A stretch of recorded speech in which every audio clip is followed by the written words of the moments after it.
তো hello guys, welcome to my first blog. তো বন্ধুরা, আজকের এই ভিডিওটা হচ্ছে সিনেম্যাটিক শ্যুট নিয়ে, কারণ আমরা বেশিরভাগ সব সময় সিনেম্যাটিক করে থাকি। তো বন্ধুরা, আর বেশি দেরি না করে আমরা ভিডিও লোকেশনে বেরিয়ে পড়লাম। তো কিছুটা যাওয়ার পরে দেখি আমরা যে রাস্তা দিয়ে যাচ্ছি সেই রাস্তাটা কাদাতে ভর্তি হয়ে গেছে, কারণ কালকেই বৃষ্টি থেমেছে। তো আমরা এই রাস্তা দিয়ে খুব কষ্ট করে পেরোনোর পর আমাদের ভিডিও লোকেশনের জায়গায় চলে আসি। তো গাইস, এসেই দেখতে পাচ্ছ শ্যুটের জন্য রেডি হয়ে গেছে। আর গাইস, ভিডিও ক্যারেক্টার হচ্ছে ইনি।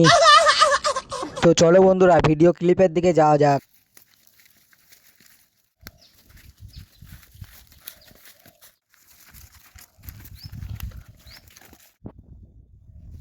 তো বন্ধুরা, ভিডিওটা কেমন হয়েছে সেটা দেখার আগে ভিডিওটাতে একটা লাইক করে দাও।